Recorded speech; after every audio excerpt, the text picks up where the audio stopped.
नूतन कहानियों में मित्रों आपका पुनः एक बार स्वागत है। आज मैं आपको निर्जला एकादशी की कथा सुनाऊंगा।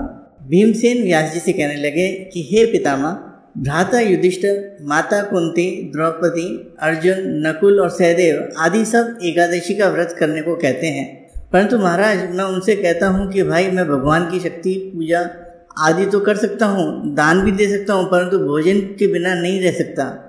इस पर व्यास जी कहने लगे कि हे भीमसेन, यदि तुम नरक को बुरा और स्वर्ग को अच्छा समझते हो तो प्रति मास दोनों एकादशियों को अन्न मत खाया करो। भीम कहने लगे कि हे पितामह, मैं तो पहले ही कह चुका हूँ कि मैं भूख सहन नहीं कर सकता।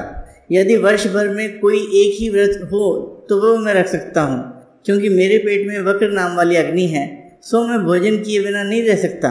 भोजन करने से वह शांत रहती है, इसलिए पूरा उपवास तो क्या, एक समय भी बिना भोजन किए रहना मेरे लिए कठिन है।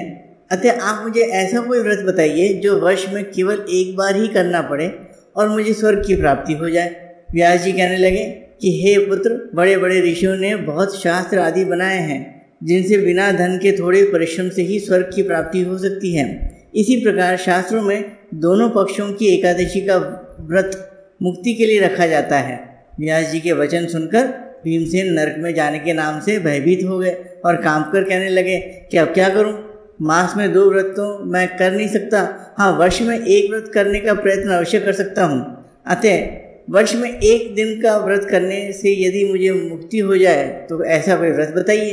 ये सुनकर व्यास जी कहने लगे कि वृषभ और मिथुन की संक्रांति के बीच ज्येष्ठ मास के शुक्ल पक्ष की जो एकादशी आती है उसका नाम निर्जला है। तुम उस एकादशी का व्रत करो। इस एकादशी के व्रत में स्नान और आचमन के सिवा जल वर्जित है। आचमन में 6 मासे से अधिक जल नहीं होना चाहिए, अन्यथा वह मद्यापन के सदृश हो जाता है। इस दिन भोजन नहीं करना चाहिए, क्योंकि भोजन करने से व्रत नष्ट हो जाता है। यदि एकादशी को सूर्योदय से लेकर द्वादशी के सूर्योदय तक जल ग्रहण न करें तो उसे सारी एकादशियों के व्रत का फल प्राप्त हो जाता है। द्वादशी को सूर्योदय से पहले उठकर स्नान आदि करके ब्राह्मणों का दान आदि देना चाहिए। इसके बाद भूखे और सत्पात्र ब्राह्मण को भोजन कराकर फिर आप भोजन कर लेना चाहिए। इसका फल पूरे 1 वर्ष की संपूर्ण एकादशियों के बराबर होता है। व्यास जी कहने लगे, हे भीमसेन, ये मुझको स्वयं भगवान ने बताया है। इस एकादशी का पुण्य समस्त तीर्थों और दानों से अधिक है।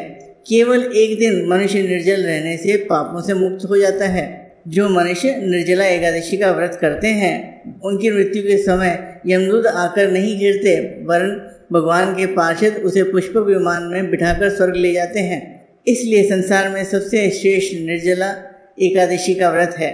इसलिए यत्न के साथ इस व्रत को करना चाहिए। उस दिन ओम नमो भगवते वासुदेवाय मंत्र का उच्चारण करना चाहिए और गोदान करना चाहिए। इस प्रकार व्यास जी की आज्ञा अनुसार भीमसेन ने इस व्रत को किया। इसलिए इस एकादशी को भीमसेनी या पांडव एकादशी भी कहते हैं। निर्जला व्रत करने से पहले भगवान से प्रार्थना करें कि हे भगवान, आज मैं निर्जला व्रत करता हूँ, दूसरे दिन भोजन करूँगा। मैं इस व्रत को श्रद्धापूर्वक करूँगा, अतः आपकी कृपा से मेरे सब पाप नष्ट हो जाएं। इस दिन जल से भरा हुआ एक घड़ा वस्त्र से ढककर स्वर्ण सहित दान करना चाहिए। जो मनुष्य इस व्रत को करते हैं उनको करोड़ पल सोने के दान का फल मिलता है, और जो इस दिन यज्ञ आदि करते हैं उनका फल तो वर्णन ही नहीं किया जा सकता। इस एकादशी के व्रत से मनुष्य विष्णु लोक को प्राप्त होता है। जो मनुष्य इस दिन अन्न खाते हैं वे चांडाल के समान हैं, वे अंत में नरक में जाते हैं। जिसने निर्जला एकादशी का व्रत किया है वह चाहे ब्रह्म हत्यारा हो, मद्यापन करता हो, चोरी की हो या गुरु के साथ द्वेष किया हो, मगर इस व्रत के प्रभाव से स्वर्ग जाता है। हे कुंती पुत्र, जो पुरुष या स्त्री श्रद्धापूर्वक इस व्रत को करते हैं उन्हें अग्रलिखित कर्म करने चाहिए। प्रथम भगवान का पूजन, फिर गोदान, ब्राह्मणों को मिष्ठान, फिर दक्षिणा देनी चाहिए तथा जल से भरे कलश का दान अवश्य करना चाहिए। निर्जला के दिन अन्न, वस्त्र, जूती आदि का दान भी करना चाहिए। जो मनुष्य भक्तिपूर्वक इस कथा को पढ़ते या सुनते हैं उन्हें निश्चय ही स्वर्ग की प्राप्ति होती है। आशा करता हूँ मित्रों आपको आज निर्जला एकादशी कथा अच्छी लगी होगी। अगर अभी तक आपने नूतन कहानियाँ चैनल को सब्सक्राइब नहीं किया है तो कृपया सब्सक्राइब करें, और आपको ये कथा कैसी लगी कमेंट बॉक्स में अवश्य लिखें।